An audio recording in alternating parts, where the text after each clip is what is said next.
नमस्कार। दो राष्ट्राध्यक्षों के बीच क्या बातचीत हुई, यानी कि प्रधानमंत्री नरेंद्र मोदी और व्लादिमीर पुतिन के बीच में क्या बातचीत हुई। आज द्विपक्षीय वार्ता हुई। पहले उनका एक ग्रैंड सेरेमोनियल जो है वो उनका स्वागत हुआ, 21 तोपों की सलामी दी गई। उसके बाद हैदराबाद हाउस में जिस तरीके से प्रधानमंत्री और पुतिन के बीच जो समझौते हुए दोनों देशों को लेकर वार्ता हुई, उसका ब्यौरा हम आपको देने वाले हैं। और प्रधानमंत्री नरेंद्र मोदी जो हैं उन्होंने क्या कहा पुतिन और उनकी दोस्ती को लेकर के। उन्होंने कहा कि 2001 में जब पुतिन ने अपना कार्यभार संभाला और पहली बार भारत की उनकी यात्रा हुई, आज उस बात को 25 साल हो गए हैं, लेकिन उस पहली यात्रा में ही स्ट्रैटेजिक पार्टनरशिप की जो मजबूती की नींव रखी गई। प्रधानमंत्री नरेंद्र मोदी ने कहा ऊर्जा और सुरक्षा भारत और रूस साझेदारी का एक मजबूत और महत्वपूर्ण स्तंभ रहा है और इस लाभकारी सहयोग को हम जारी रखेंगे, दोनों देश जारी रखेंगे।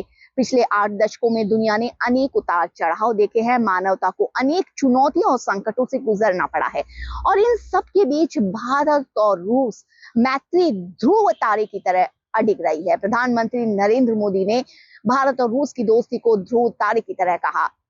प्रधानमंत्री नरेंद्र मोदी ने कहा, ऐलान किया कि जल्द ही रूसी नागरिकों के लिए 30 दिन का फ्री ई टूरिस्ट वीजा और 30 दिन का ग्रुप टूरिस्ट वीजा शुरू करने जा रहे हैं भारत की तरफ से।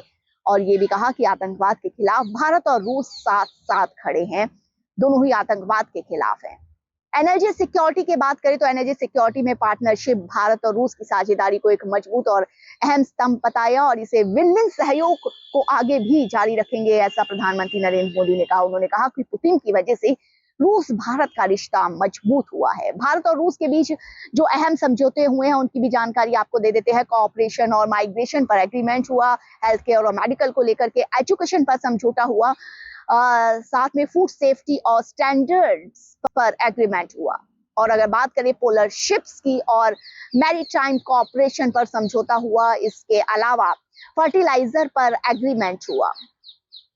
वहीं अब प्रधानमंत्री नरेंद्र मोदी ने दिल खोल के पुतिन की तारीफ की और उन संबंधों की, उनकी दोस्ती की तारीफ की। तो पुतिन ने क्या कहा ये भी आपको बता देते हैं। पुतिन ने कहा कि मैं यूक्रेन में हो रही घटनाओं के बारे में कई बातें शेयर करूंगा, क्योंकि आज वो राजघाट भी गए और शांति का उन्होंने कहा ये गांधी जी संदेश देते हैं। उन्होंने कहा कि हम कुछ साझेदारों के साथ मिलकर एक संभावित शांतिपूर्ण बयान पर काम कर रहे हैं। अमेरिका भी उस साझेदारी में शामिल है। उन्होंने कहा कि प्रधानमंत्री नरेंद्र मोदी के साथ डिनर पर मेरी बातचीत हुई, हमारी स्पेशल और प्रिविलेज स्ट्रैटेजिक पार्टनरशिप के लिए वो बहुत मददगार रही। प्रधानमंत्री नरेंद्र मोदी और मैंने करीबी वर्किंग डायलॉग बनाया है। प्रधानमंत्री ने हमें उन चुनौतियों की एक लिस्ट दी है, यानी कि प्रधानमंत्री नरेंद्र मोदी ने रूस को पुतिन को एक उन चुनौतियों की लिस्ट दी है जिस पर दोनों सरकारों को ध्यान देना चाहिए और हम उन पर काम करेंगे। उन्होंने कहा कि भारत और यूरेशियन इकोनॉमिक यूनियन के बीच अगर फ्री ट्रेड एग्रीमेंट बन जाता है तो दोनों को फायदा होगा। साथ ही कहा कि दोनों देश धीरे धीरे अपनी राष्ट्रीय मुद्राओं में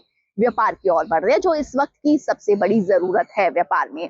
साथ ही उन्होंने कहा कि भारत रूस का बिजनेस एक साल में 12% बढ़ा है, लेकिन ये अब इसे अगर कुल मिलाकर देखा जाए तो 64 बिलियन अमेरिकी डॉलर है। लेकिन दोनों देश कोशिश कर रहे हैं खासतौर से 2030 तक इस व्यापार को 100 बिलियन डॉलर तक ले जाने के लिए तैयार है। रूस और भारत मिलकर भारत में सबसे बड़ा न्यूक्लियर प्लांट बना रहे हैं और ये न्यूक्लियर प्लांट जो है उसमें तमिलनाडु में है, कुडनकुलम में ये न्यूक्लियर प्लांट बन रहा है और ये भारत का ही नहीं बल्कि एशिया का सबसे बड़ा न्यूक्लियर प्रोजेक्ट्स में से एक है, जिसमें प्लांट में से कुल 6 रिएक्टर बनाए जा रहे हैं और हर रिएक्टर 1000 मेगावाट बिजली पैदा करेगा। और खास बात यह है कि इसमें से 3 रिएक्टर जो है वो अभी काम कर रहे हैं।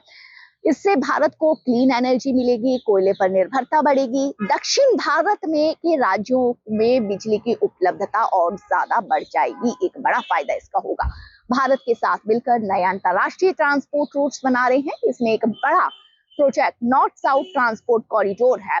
अगर बात की जाए इस नॉर्थ साउथ कॉरिडोर की तो इसका मतलब ये होगा कि रूस या बेलारूस से सामान सीधे हिंद महासागर के रास्ते पहुंच सकेगा और इससे व्यापार तेज और सस्ता और आसान होगा। तो कुल मिलाकर के इस तरीके के समझौते जो है भारत और रूस के बीच में हुए और भारत और रूस के संबंधों की अगर बात की जाए तो भारत और रूस के संबंध दशकों पुराने हैं, न सिर्फ व्यापार के मामले में बल्कि संस्कृति के मामले में भी और अभी पश्चिमी देशों की और यूरोप की नजर जो है इस पे लगी है कि दोनों के बीच क्या समझौते होते हैं और रिश्ते और कैसे मजबूत होते हैं। नमस्कार।